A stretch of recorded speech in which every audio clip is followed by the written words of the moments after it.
देखिए, ये जो दरख्वास्तें ले रहे हैं हज कमेटी के तरफ से, ये क्या है, हज के पहले जो भी तैयारी करना है उसके लिए काफ़ी टाइम लगता है।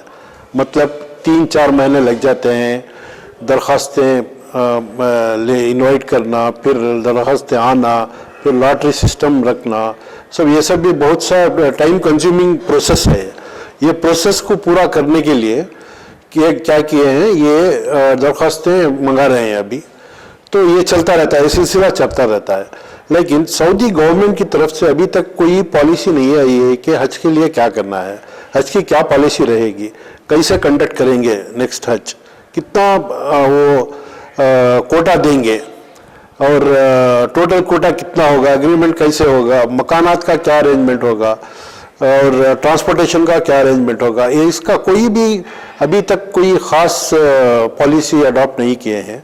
जब वो पॉलिसी आती है तभी जाके हम इंशाअल्लाह ये जो रजिस्ट्रेशन है, जो अलॉटमेंट है, ये सब करना पड़ेगा। तो अभी बस ये प्रोसेस जारी किए हैं, ये चलता रहेगा प्रोसेस इसी तरह से जब तक पॉलिसी, ठोस पॉलिसी नहीं आएगी। पॉलिसी आने के बाद ही हमको पता चलेगा कि क्या है एक्चुअली, हज कितने का टोटल, कितने का अलॉटमेंट होगा। जैसे कि अभी 2 लाख का पिछले और उससे पिछले साल तो 2 लाख तक का अलॉटमेंट आता था, लेकिन इस साल वबा की वजह से, ये कोरोना की इसकी वजह से कितनी कटौती होगी उसमें, कैसे हम इसको इम्प्लीमेंट करेंगे, ये सब तभी जाके पता चलेगा। तो इसलिए हमने अपने तमाम टूर ऑपरेटर्स से कहा है कि जब तक पॉलिसी ना आए आप कोई बुकिंग ना लें।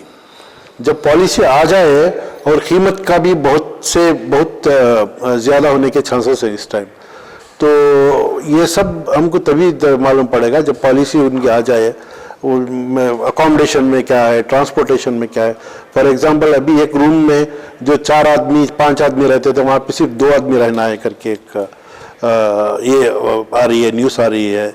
और ट्रांसपोर्टेशन में बस में 50 आदमी की जगह सिर्फ 20 आदमी रहना है करके आ रही है।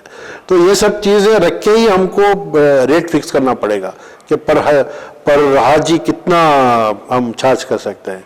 तो इसीलिए हमने सबको एक डायरेक्शन क्या दिया है कि जब तक पॉलिसी मत आई आप बुकिंग मत कीजिए, पैसा मत लीजिए आप टूर इनसे हाजियों से करके हमने और तमाम रजिस्टर्ड टूर ऑपरेटर्स जो अपने एसोसिएशन के अंडर में आते हैं, उन सबको यही डायरेक्शन दिया है कि आप पैसा मत लीजिए, आप बुकिंग मत कीजिए जब तक कि ये पॉलिसी आ जाए। ठोस पॉलिसी आने के बाद ही आप बुकिंग कीजिए।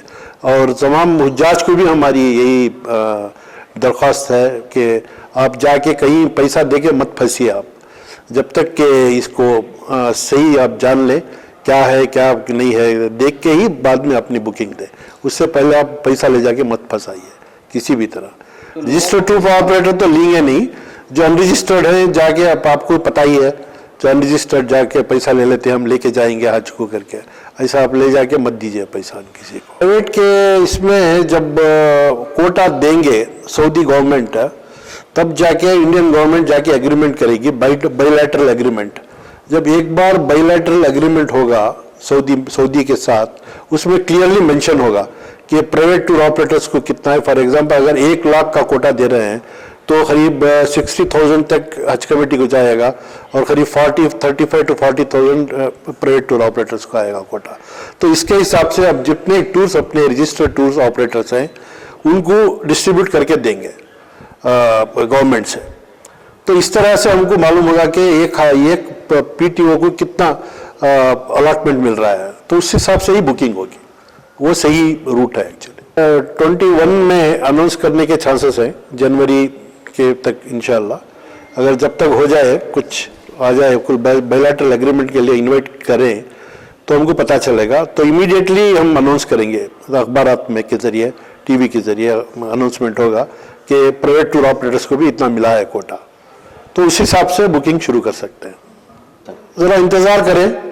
आपको सबको पता ही है कि हालात क्या हैं सऊदी अरब के अंदर, मक्के के अंदर, मदीने के अंदर कैसा रिस्ट्रिक्शंस चल रहा है। अभी पूरा सिस्टम, परमिट सिस्टम कर दिया है जाने के लिए भी, ठीक है। तो अभी जब तक ये ठोस पॉलिसी ना जाए तब तक आप लोग सब्र करें।